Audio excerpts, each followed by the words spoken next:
Welcome back again. This 5 o'clock hour continues to go. Paul Catalina's top 5 is right around the corner. We have Midway football tonight on 365 Sports, SicEm365 Radio as they host Temple. Sam Bradshaw, S11, college football analyst, joins us, a part of SicEm365.com and our show on 365 Sports. Sam, thanks for your time. Dave Aranda's mentioned this, and so have some of the others, about self-scouting themselves, looking at trends and maybe having a chance to look at what they see. I would think that they do that anyway, but during an off week, do you expect to see much of a change on either side of the football? You don't see a giant change in terms of the scheme overall, and thanks for having me on. But more so trying to look at yourself as if you were an opposing coach game planning against yourself. When you have a little bit more time between games, you can have a little bit more of an opportunity to dive into things like this.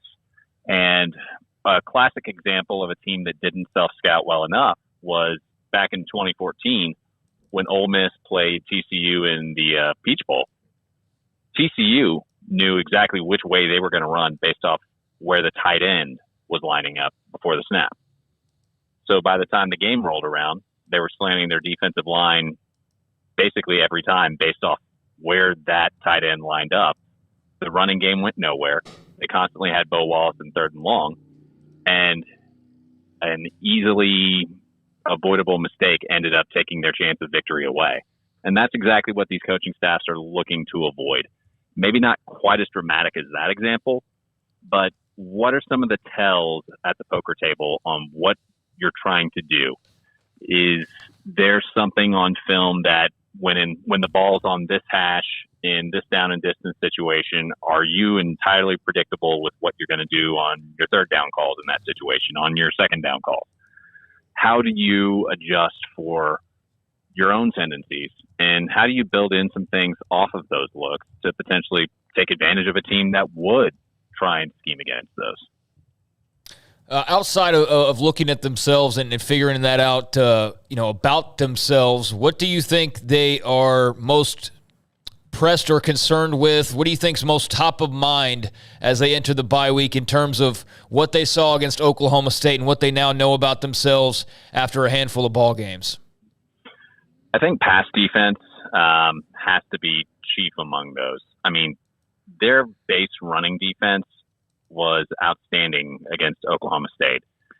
You had them devoting resources to the passing game and still holding up against the actual called runs that Oklahoma State had.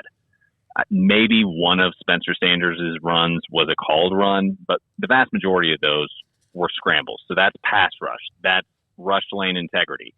And then also, how do you adjust your coverage?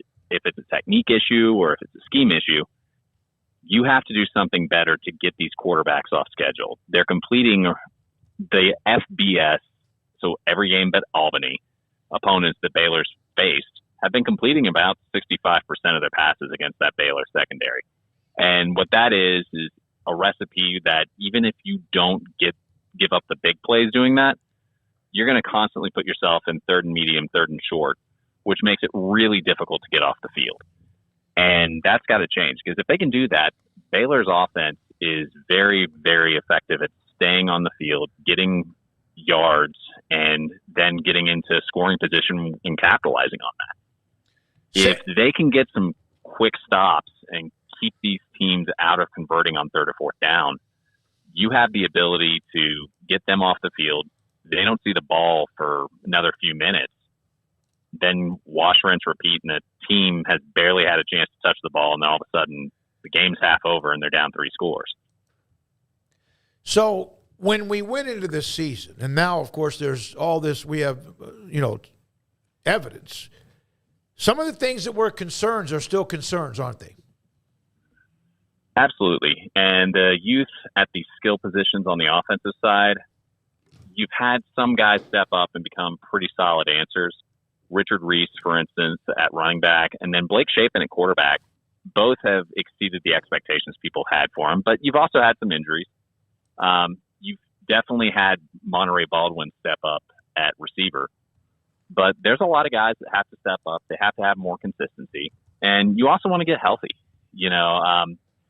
for all the good that Reese and Squirrel Williams do at running back, at the end of the day, they're pretty light for running backs. So getting a guy like a Tay McWilliams back who gives you a little bit bigger body, but somebody who also understands in this wide zone scheme where to cut, where to get downhill, and can do that efficiently, that's going to be something that will really help them in some of these shorter yardage situations where all of a sudden you've got a 4th and short where you would have had a first down, or all of a sudden you're just right on the goal line instead of punching it in. That's something that I think can be a benefit, but you knew going in you were going to be very, very short on experience with a lot of those skill position guys outside of Ben Sims and Drake Dabney. And it's been the case so far, and you got a little bit of growing pains with those guys.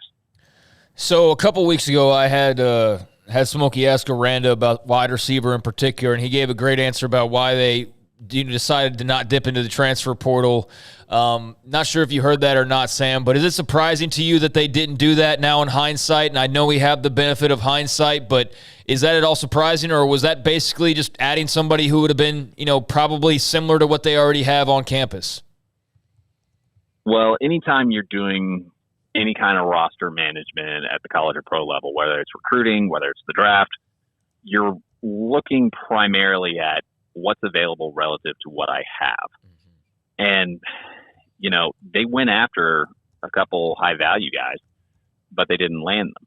And they weren't going to waste a scholarship on somebody that wasn't going to be tangibly better than what they have, particularly when you have so many young guys with a lot of high upside potential sitting on campus.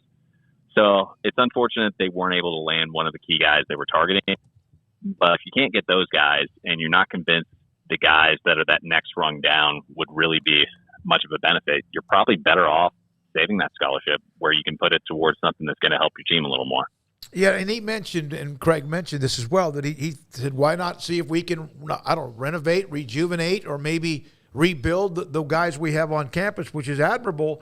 But Presley makes a big play against Iowa State. We saw, obviously, Monterey Baldwin and what he's done. Cameron, it seemed like, had a couple of moments as well. Is there someone else you're expecting to come pop out of that group, or are those the three you expected? Well, it really comes down to who's actually impressing in practice, because if you list off a lot of the names in that receiver room and you told me that 2 weeks from now, such and such guy is going to go off for a big game, hit some deep balls, and nobody's going to catch him, with very few exceptions, none of those names would surprise me, whether it's Winfield, whether it's Neighbors, whether it's Bonner, whether it's Ellis, whether it's Jones. None of those names would surprise me. It's just who's got the route running down, who has the confidence of the coaches, who has the confidence of Chapin, and who's actually going to trot out on the field and deliver. Sam, were you surprised that they did not go to the well in the run game more? I know you touched on the lack of having the big physical running back that can give you some more carries outside of Squirrel and Reese, but it's easy to say in real time of like, hey, they just popped off 3 yards, why not run that again? Or did it make sense kind of the way they decided to maneuver around on offense based on what you saw? For the most part, I think they did a pretty good job calling plays. And 37 yards per drive against Oak State's defense is a pretty solid number against a defense like theirs.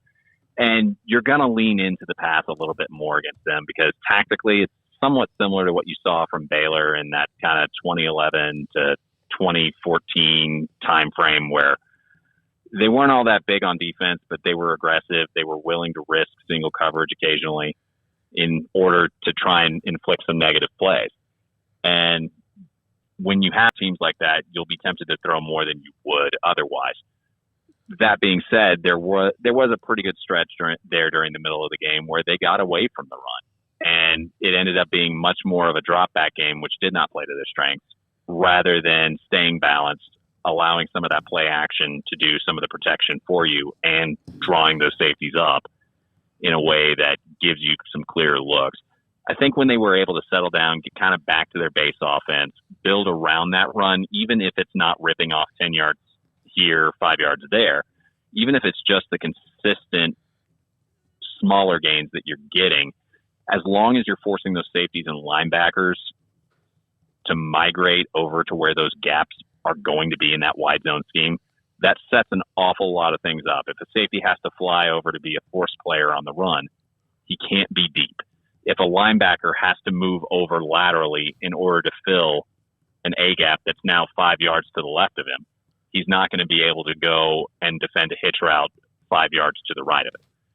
So I think getting back to the run and being able to balance that out, that is where this offense is at their best. This is not an offense that wants to run 100 times. This is not an offense that wants to throw 100 times. They prefer to stay pretty close to balance because that's where you put the most conflict on the defense. And that's what all this formation changing, pre-snap motion, and the fact that they have a very lateral run scheme is designed to do. They're trying to put your pass responsibility and your run responsibility in as much geometric conflict as they can without making things too complex for their own guys or without being obvious about it. As you saw the play develop with Richard Reese on that fourth down, and I think it was a yard inside the Oklahoma State 5 or whatever it was, and he tried to bounce it outside because all his life he's probably been able to do that from Belleville High School and even sometimes now. Abram Smith, of course, we know with the veteran and the kind of player he was, would have stuck that left foot in the ground and run over somebody. Did Richard Reese make the wrong decision there? It's part of being young, but your thoughts about that particular play? I think the kid is young, and as you mentioned, was probably used to being the most athletic kid on the field. And I think the play, ideally, you would take it outside if it was blocked right, but you got to know the situation, and you got to get what's there. And, he'll live with it, and he'll learn. A lot of them do. But you're absolutely right. Abram Smith is a guy that absolutely would have gone north-south. And I immediately think back to the play in the Sugar Bowl where he caught a little swing pass, and he had a chance to try and make the corner miss.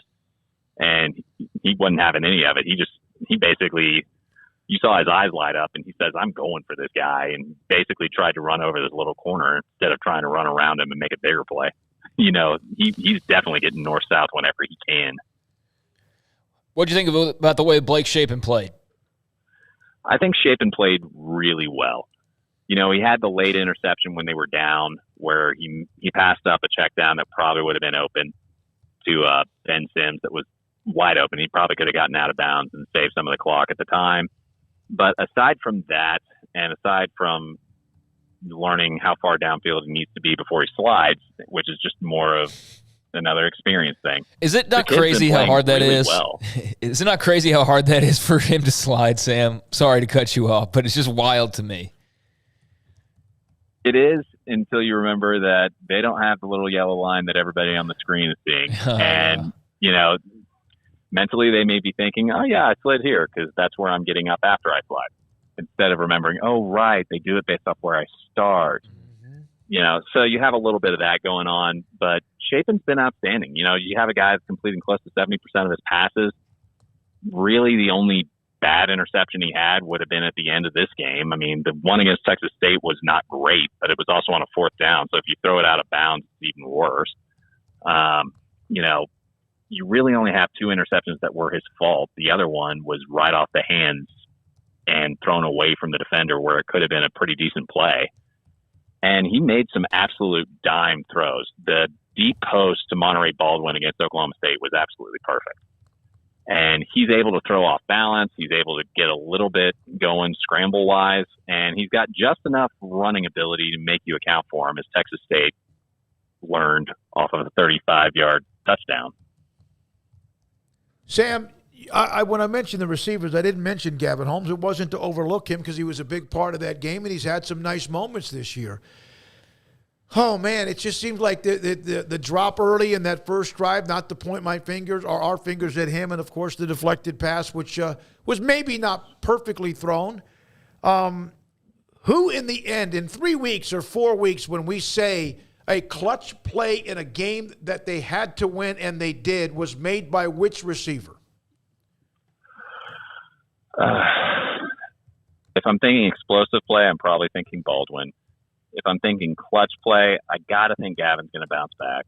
And I also got to think that Hal Presley, with his ability to win at the point of attack and at the point of a catch, I think those are two of the guys that are going to be pretty big candidates for you. Do they know their identity? That you hear the wide zone. Last year we knew the identity, and you mentioned this quite a bit, a little bit. You kind of touched on it. But do they know their identity? I mean, is their identity what they want it to be? Is that what it is right now? I don't think it's as clearly defined as it was last year, but I think they do have their identity. I think they do know who they are. I think right now you've been a revolving door of who's available this week, who's not available this week. Right. You've not only had that at the skill positions, but you've also had that up front. Khalil Keith has been gone all year, but also Grant Miller missed some time. You've also had Ben Sims out. You've had Kelsey Johnson out at times. Who do we actually have, and how do we play to their strengths? And, you have a lot of young running backs, and in a scheme like the wide zone, it's not necessarily how big and fast you are. It's how well do I know where to cut? A guy who's maybe a tenth slower in the 40, but can get physical and can get north-south is a really productive runner in this scheme, as the Mike Shanahan coaching tree in the NFL can attest to. How many sixth-round or undrafted players ended up being extremely productive running backs for them?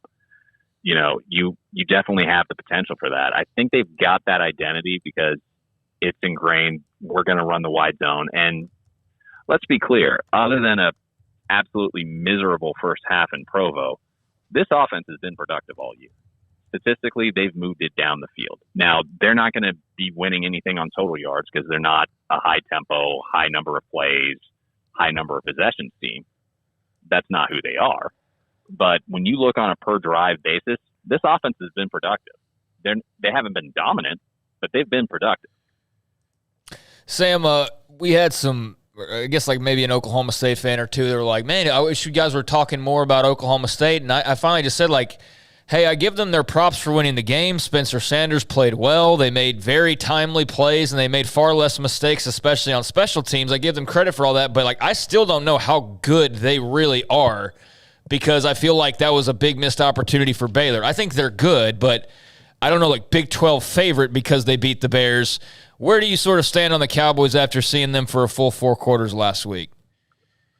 Before I comment on the Cowboys, the part of the game that really surprised me was the kickoff returns. Yeah. Not that they had a couple big returns. It's the fact that they had a couple returns. I mean, Rauschenberg is usually getting close to 90% of his kickoffs for touchbacks. Yep.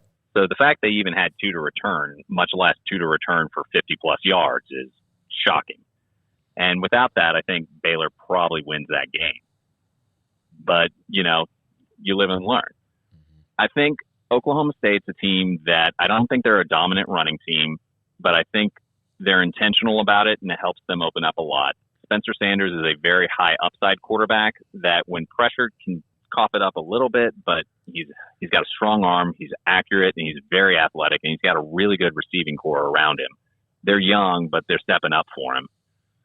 Defensively, I don't think they're as good as they were a year ago. I think they're a little young at linebacker, and I think they're a little young at a couple of those safety spots and corner spots. But I think they're going to be good enough that if that offense continues to take a step forward from where they were last year, they could easily end up in Arlington. I don't think they're a college football playoff contender, but I definitely think that's a team that can win the conference. But I think there's about 5, maybe 6 teams in in the Big 12 this year that you can say that for. It's just a very wide open league. And I understand why you don't know what you're dealing with Oklahoma State. They played Central Michigan and Arizona State, neither of which are looking dominant right now, before they played Baylor. So you need a little more time to see what you're dealing with. Baylor's in that group still, right? Even despite the loss, they can still dig themselves out like they did last year after the loss in Stillwater? I think there'll be at least one participant in the conference title game with 2 conference losses.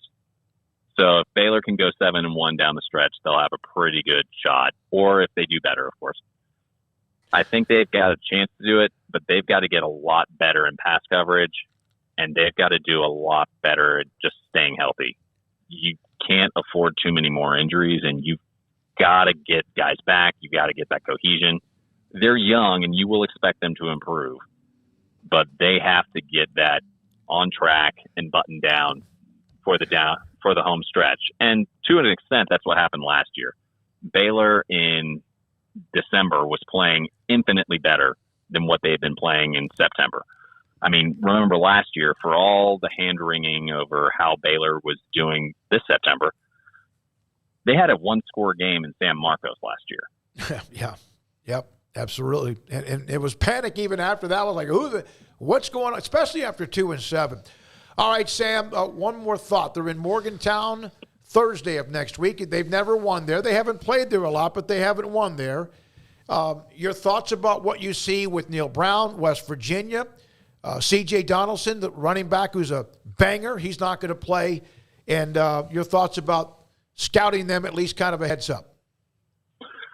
Right. West Virginia's a tougher team than their record.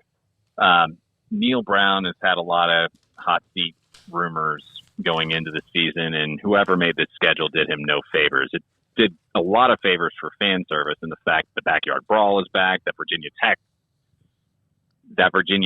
is on the schedule, and that you've had Kansas and you've also had Texas, which hypothetically are winnable. But 4 of their 5 games were Power 5 teams and good ones for the most part. So they're not the best record you're going to see, but they're a tougher team than you expect there. JT Daniels has upgraded their quarterback room pretty significantly, but they've had a lot of guys leave in the transfer portal. So it'll be interesting to see as I get a little further into film study exactly how good these guys are.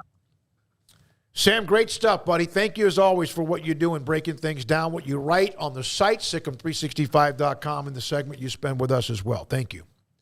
All right, thank you. Sam Bradshaw, S11, college football analyst for Baylor, but also college football in general. We appreciate his time, and coming up next, we'll wrap up the week and the day and the show with Paul Catalina's Top 5. This is 365 Sports.